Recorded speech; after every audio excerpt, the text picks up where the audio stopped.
hoor nie met jou ore nie. Jy hoor op 'n ander level. Jou siel, jou wese. Wat kop, hart en lyf insluit. En dit is amazing nie. Die ene sing dat die aarde hier staan. Die ander doen dit net. Ja, dit is mooi. En julle sê ek hou nie van klassiek nie, nee. Dit is laasweek se tema. Toe oor gepraat het. Ergens is gedagtes gewees en gevoelens, saam met dissipline en vermoëns, in 'n sosiale omgewing, en daar is die vryheid. Ek dink God wil hê ons moet so leef. So leef in vryheid. En laasweek het ons gepraat oor die hart en hierdie samekop van die kop en die hart en die gevoelens en die al daai goed by mekaar, om die regte keuses te kan maak, om die verandering van binne af te bring, om te kan leef, in vryheid te kan leef. En ons het so 'n bietjie gepraat oor sonde, wanneer ek begin toestemming gee, dat hierdie drang en gedagtes right is, en ek weet dit is nie, dan begin ek verkeerd loop. Nou vanoggend gaan ons bietjie meer daaroor praat. Ons het ook gesê in die reeks al dat elke liewe mens word gevorm op 'n manier om iets of iemand te wees, of jy dit nou wil erken of nie wil erken nie, jy is besig om gevorm te word, nog steeds gevorm te word. En dis wat Jesus ons nooi en sê, kom, ek het jou lewe gegee, ek weet hoe jy gevorm moet word, om te kan hierdie lewe in volheid leef, en hierdie vryheid in volheid te kan leef. Ek weet wat's die beste vir jou. Kom en vertrou my, om dit te kan doen. En ongelukkig doen almal nie dit nie. Het almal nie hierdie behoefte meer nie, om gevorm word deur God nie. Want jy kan maar die nuus lees, en kyk op die televisie, en ons wêreld is boos, want mense se harte is boos. Ons is siek en ons is op die verkeerde pad en ons moet uitgesorg word. Punt. So wat is boosheid? Evil. Wat is evil? Ek dink evil, boos begin wanneer ek misverstaan oor wie is God. Kost toets gou bietjie. As jy nou so deur die loop van die dag moet jou gedagtes 'n bietjie ondersoek, waarop fokus jy jou gedagtes die meeste? Kom ons maak dit makliker. Wat pla jou die meeste? Waarop vertrou jy die meeste? So deur die loop van 'n dag. En ja, soos nou regtig eerlik met onsself moet wees, dan is dit ek fokus op myself. My behoeftes. Ek wat gehelp moet word, ek wat versorg moet word, ek wat lekker wil leef. En dan, wanneer die seer van die lewe kom, of die chaos tref ons van die wêreld, is ons heel eerste reaksie om op onsself te fokus. Ek sal hierdie uitsorteer, ek kan dit hanteer. Ek moet 'n plan maak. In plaas daarvan dat die eerste reaksie is om onmiddellik na God toe te gaan. Dit is ons default, as ek dit so kan sê. Dit is ons stelling na wat ons onmiddellik terugval. Ons dink die meeste aan onsself, ons fokus die meeste op onsself, ons vertrou onsself en ons sien dit die beste wanneer daar 'n krisis gebeur of chaos in ons lewens. Heel eerste, ek sal 'n plan maak. Ek sal 'n plan maak. Want dit gaan oor beheer. Ek is in beheer van, ja, ek is eintlik in beheer van niks.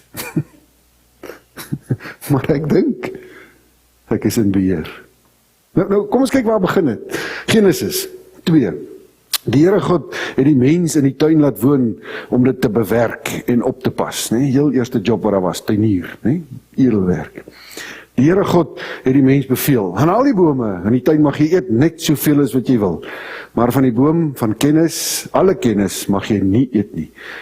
Die dag as jy daarvan eet, sterf jy. En verder het die Here God gesê, is nie goed dat die mens alleen is nie, maak vir hom iemand sy gelyke om hom te help. Man en vrou, gelyk. om in die tuin te werk, om te leef. In die tuin kan hulle maak net wat hulle wil, eet net wat hulle wil, behalwe die boom in die middel. Genesis 3, die slang was listiger as al die wilde diere wat deur die Here God gemaak is, en het vir die vrou gevra, het God werklik gesê, julle mag van geen boom in die tuin eet nie? Dis aanboring. Hierdie God wat julle het sê, julle mag hier in hierdie mooi plek bly, maar julle mag niks geniet nie. So wat begin in Eva se kop draai? Wat? Dis unfair. Die vrou het die slang geantwoord, nee, ons mag van al die vrugte in die boom eet, in die tuin eet. God het net gesê, ons mag nie eet van die vrugte van die boom in die middel van die tuin nie, en ons mag dit nie aanraak nie, want dan sterf ons. Nee, jy is verkeerd, maar die saadjie is klaar geplant, nee? En dan, toe sê die slang vir die vrou, ag, dis nonsens man, julle sal beslis nie doodgaan nie. Maar God weet dat julle oë sal oopgaan die dag as julle van daardie boom eet, en dan sal julle soos God wees, deurdat julle alles kan ken. Toe besef die vrou, na sy begin dink het,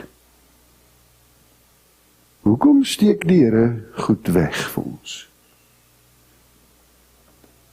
En skielik word hierdie vrugte in hierdie boom al hoe mooier om na te kyk, en al hoe meer begeerliker, want dit kan kennis gee.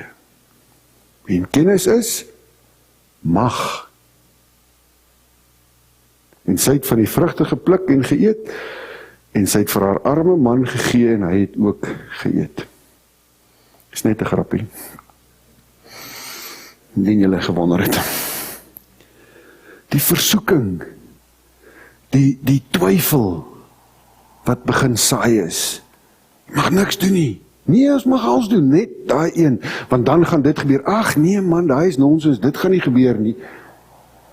Want hoekom sal die Here julle twee wat hy nou spesiaal gemaak het, net omdat julle nou van daai geëet het, sommer net doodmaak? Okay, miskien is dit nie waar nie, miskien gaan ons nie doodgaan nie. Maar die rede hoekom die Here sê, jy moenie eens, julle sal mag kry, beheer kry, as julle van daai eet. Beheer oor wat? Oor my lewe. Nou groei die gedagte verder. Okay, by die stadium, omdat ek nie van daai eet nie, en nie kennis het nie, is God in beheer van my lewe. Ja, dit is nou nie meer lekker nie. Ek wil in beheer wees. Ek wonder of as ek dit probeer, wat gaan gebeur? Hierdie kan dalk vir my goed wees. Hierdie kan ook vir my werk. Want dan het ek beheer. Sien julle die moment wat daar toestemming gegee is in Adam en Eva se harte en sê dis okay om te eet. En toe begin die moeilikheid. Dis die versoeking nog altyd. Om in beheer te kan wees van my lewe, van wat met my gebeur, wat nie met my gebeur nie. Om beheer te neem. En dis so, God het elkeen van ons gemaak, sodat jy eie koninkryk kan hê. Daar is sekere goed wat jy oor beheer kan hê. Jy kan kies, nee? Oor jou koninkryk. Maar God het dit gemaak, dat jy in jou koninkryk, onder sy koninkryk moet wees. Dan werk jou koninkryk, en jou beheer. En oomblik as dit uitklim, onder God se beheer uit, gebeur 'n amazing ding. Onmiddellik. Die oomblik as ek my koninkryk wat God vir my gegee het om te bou en te wees en uit sy koninkryk uithaal, dan stel ek my eie koninkryk bo julle sin. Die eerste ding wat gebeur, dis amazing. Wanneer ek besef, maar okay, ek het beheer oor my lewe en God is toe langs my, ek sien my onder hom nie, dan begin ek ander ouens se koninkryke te wil beheer en oorvat oor ander ouens se koninkryk. Dis waar die misbruik van mense vandaan kom. Dis waar die vandaan kom dat ek mense seer maak. Waar ek mense verneder, beskinder, lelik is met hulle, dink hulle is minder as ek. Want ek het beheer oor my koninkryk en my koninkryk is beter as joune. So ek ken jou plek onder my koninkryk. En die skerry ding, hoe meer ou dit doen, hoe lekkerder raak dit. Hoe lekkerder raak dit om aanhou se koninkryk te beheer. En ander te misbruik en seer te maak, te verwoes. Nou toe ek studentedominee was, het ek baie meer mense getrou as nou, maar dit is so mooi altyd te vertroue, né? So mooi. Ons klankman en sy vrou is vandag 'n jaar getroud. So mooi, kyk vir hulle gaan smile as hulle vir mekaar kyk. Onmiddellik. Dit is so mooi, as hulle vir mekaar kyk en kry tande warm en dit kom uit. So mooi. Vol drome, vol wow, magic in die lewe. En dan gebeur die lewe, né? Dan gebeur die lewe. En ergens op 'n stadium kom jy agter, maar nou is ons nie meer so nice met mekaar nie. Ons skree selfs baie keer op mekaar. Skel mekaar, vloek mekaar. Val mekaar aan. Gaan kla by my ma. Wat gebeur? Presies dit wat ons gelees het in Genesis. Ek wil beheer hê oor my koninkryk en oor my vrou se. Ek het julle mos al baie keer gesê, as my vrou maar net wil doen dit wat ek sê, dan is ons almal happy. Dis presies wat dit gebeur, nou net mooi uitgepak. So selfregverdigend is elkeen van ons binne in sy eie koninkryk, as jou koninkryk nie in plek is onder God se koninkryk nie. En ek fokus so op myself, en so om beheer te wees vir my eie behoeftes, vir my eie koninkryk, dat ek ook my vrou se wil beheer, en sy moet net onder my inpas, en almal van julle ander ook, en dan, ja, dis nie skokkend nie, wat ons almal moet besef, wat ek in die week weer besef het. As ou so kyk na jou optrede, net in die naby van 'n huwelik, of mense vir wie ek lief is, familie, dan besef ou, hoe min het regtig nog hier binne geskuif, en hoe vol boos is ons eintlik nog. Ek wil die Romeine teks gebruik om te probeer verduidelik hoe hierdie proses van verval verder plaasvind. Romeine 1. God openbaar vanuit die hemel sy toorn oor al die goddeloosheid en die ongeregtigheid en van die mense wat die waarheid deur hulle ongeregtigheid probeer onderdruk. Wat 'n mens van God kan weet, was immers binne bereik. Want God het dit binne hulle bereik gebring.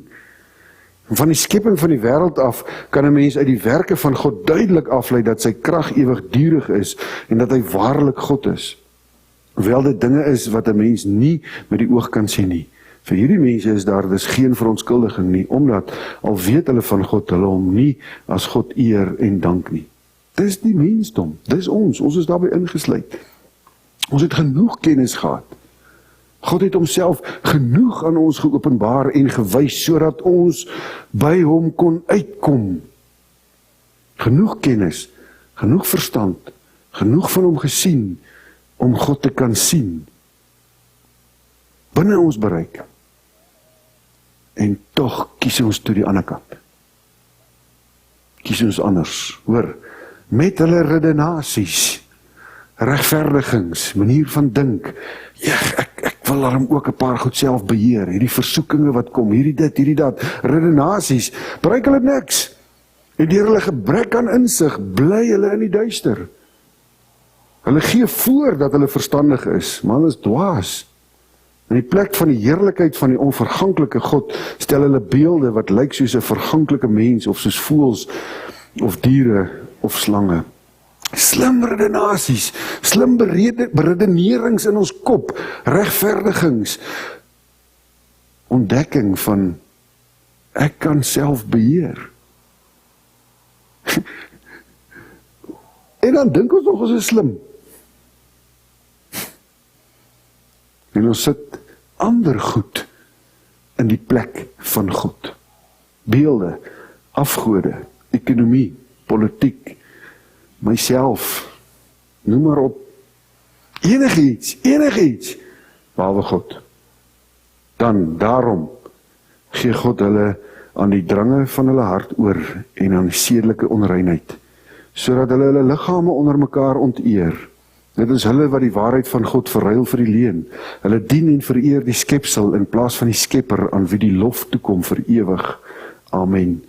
Daarom gee God hulle oor aan hulle skandelike drifte. Hoor julle die verval? God het homself daar gesit, ons kon hom kry. Toe bly ons slim goed doen, en slim dinge dink, en ander goed uitdink, en sê, hier's God, hier's God, hier's God. En ons verruil die waarheid vir die leuen, en ons slimmigheid. Ons is so slim, ons weet nie ons is dom nie. Nee? Ons verskonings hou ons in die duisternis. En jy kan Romeine 1 self gaan lees van 'n hele lys sonde, van hoe dit lyk, wanneer iemand so leef. 'n hele lys van sonde. En ons almal is daarbey ingesluit in daai lys. Want dis hoe dit lyk, wanneer ons hierdie keuses aan mekaar bly maak. Kom ek probeer dit in eenvoudige taal vertaal. My seuns het almal ergens deur die fase gegaan, wat hulle terwyl ons braai aan die rooster wou vat. Julle ken dit. Moenie vat nie, dit is warm. Nou my vrou het dit aanhou sê, ek het dit 2 keer gesê, en dan sê ek, vat nou maar. Nou verstaan ons wat is warm. Dis wat die Here gedoen het. Hier's ek, hier's liefde, hier's lewe, volg my, ek sal julle leer, en aan mekaar bly, verkeerde kant.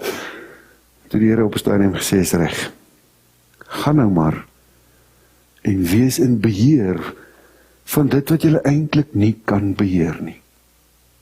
Gaan neem nou maar beheer oor jou koninkrykie, en oor ander se koninkryke, en jy is eintlik nie veronderstel, eintlik nie in staat, om dit te beheer nie. Nie gewonder, hoekom is ons wêreld so seksbehep, en mag en geweldsbehep? Dis waar dit vandaan kom. Ek wil in beheer wees, nie net van myself en my koninkryk nie, maar ook.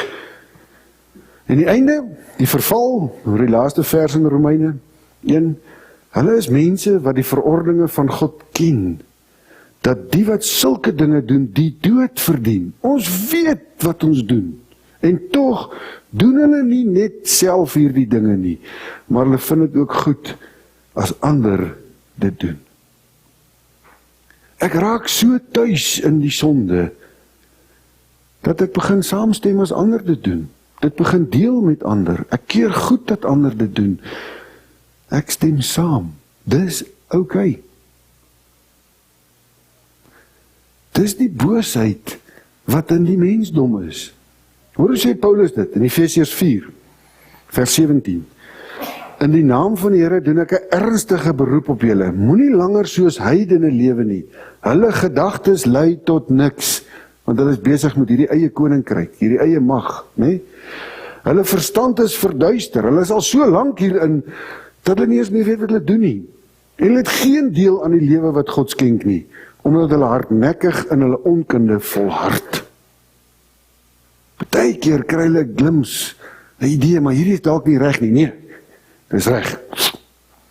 Hulle het heeltemal afgestomp geraak en hulle met 'n onversadigbare drang aan losbandigheid oorgegee om alles wat vuil is te doen.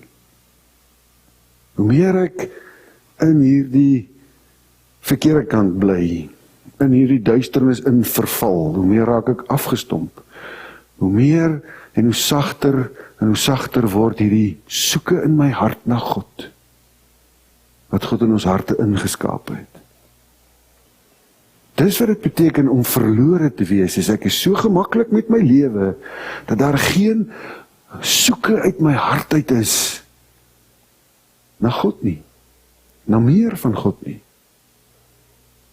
Dis wat dit beteken om weg te wees, verlore.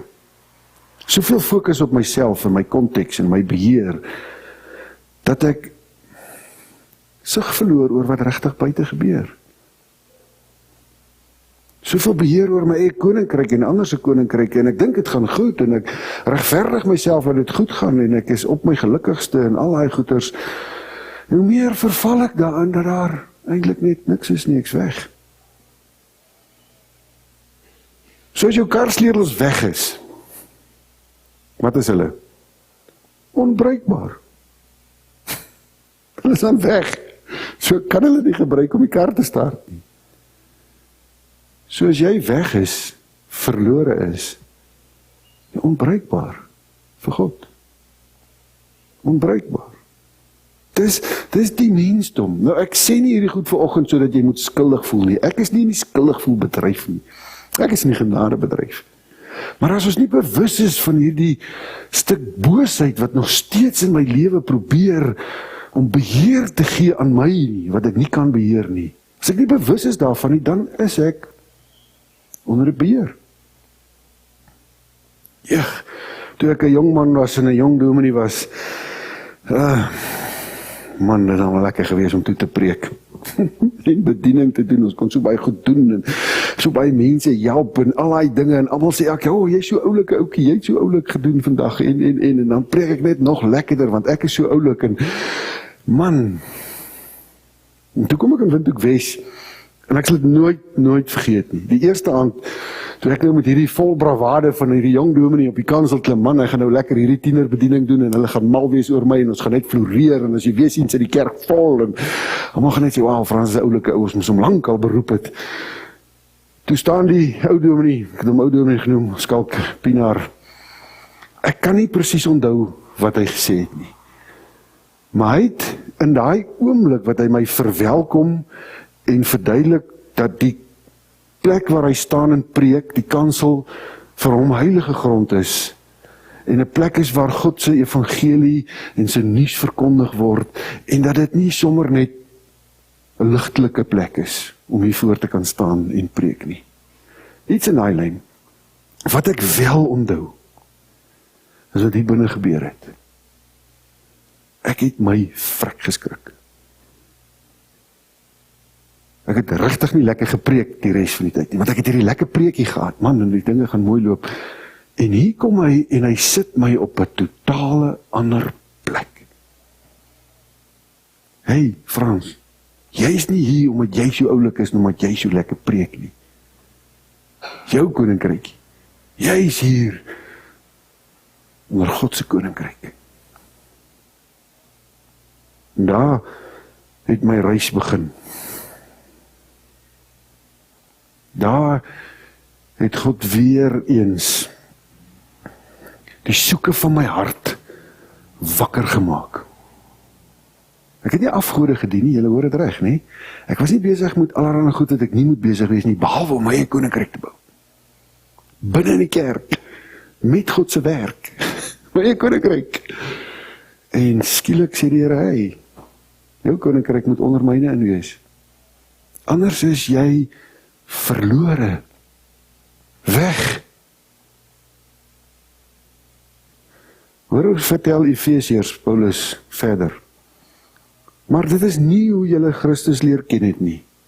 Julle het tog van hom gehoor. En omdat julle sy volgelinge is julle onderrig volgens die waarheid wat in Jesus is. Hou dan op om te lewe soos julle vroeër gelewe het. Breek met die ou sondige mens in julle wat deur die sondige begeertes verteer word. Begeerte begin by mag. Ek wil in beheer wees. Julle gees en gedagtes moet nuut word. Lewe as nuwe mense wat as die beeld van God geskep is. Lewe volkome volgens die wil van God en wees heilig. Moenie vanoggend skuldig voel nie, asseblief. Asseblief.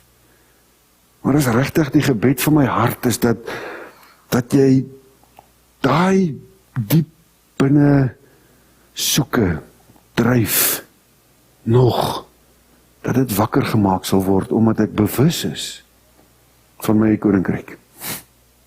Omdat ek bewus is van wat ek besig is om te doen. Is jy tevrede met jou lewe? Is jy tevrede met jou verhouding met God? Is jy tevrede met die stand van jou hart? Is jy tevrede met die hoeveelheid en diepte van ervarings wat jy van God het? Kan jy hom sien elke dag? Is die tipe vraag wat jy vir jouself moet begin vra? En jy gaan baie gou by die punt uitkom en sê, nee, ek kan nie tevrede wees met dit hierdie bietjie nie. Maar daar is soveel meer. Soveel meer. In ander woorde, hierdie bewus wees van, ek het gebou in my eie. En my koninkryk maak wat hy wil, en in die proses het ek nog ander ouens onder my ingedruk ook, en verniel, en ek doen dit nog steeds. Sê, maar ek kort meer van God, om hom toe te laat om my van binne af nuut te maak. Sy koninkryk te dien. Ver bo my eie. Ver bo my eie. Ek kan dit nie doen, as ek nie met myself eerlik en opreg daaroor is nie. En dis nie maklik nie. Dis nie maklik om met myself eerlik te wees oor hierdie goed. Dis nie maklik om dit elke dag raak te sien nie, want daar is soveel geraas wat van buite afkom. Maar dit dof maak, hierdie in my hart. Die televisie, ons is besig met goeie goed. Ons as mense is geneig om van God af weg te preek.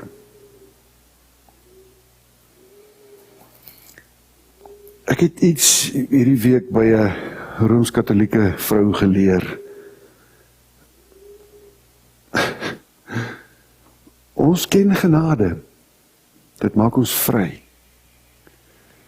Sy sê, ons kan spesifieke genade, klein stukkies genade van God vra, vir die klein stukkies in ons lewe, wat ons wil skuif, wat ons weet moet skuif. So ek mag vir die Here vra, Here, gee vir my spesifieke genade, om hierdie denke wat ek het, te verander. Om hierdie selfbeskikking in my koninkryk te skuif. En om aan mekaar te bly vra vir daai spesifieke genade vir die spesifieke ding, en dan agter te kom, hy skuif. Want ek hou aanvra. En die amazing ding wat gebeur, die oomblik as ek spesifieke genade begin vra, as ek begin sê, ek keur nie meer hierdie sonde goed nie. Julle hoor, nou soos by laasweek. Ek kies om te sê, dis verkeerd. Selfs om te sê, dis oké, is verkeerd. En so skuif God my hart. So ek wil jou uitnooi vanoggend. Ek wil jou uitnooi. Wees bewus van jou koninkryk wat jy bou. Wees bewus daarvan. Sien raak in hoe mate jy dit boer andersin probeer bou. En begin by die Here vra, Here, skuif my koninkryk terug onder U sin. Leer my om te leef. Leer my om my koninkryk te beheer, soos wat U wil hê. Een tree beslag. Klein stukkie genade op 'n slag. Kyk wat gebeur. Kyk wat gebeur. Amen.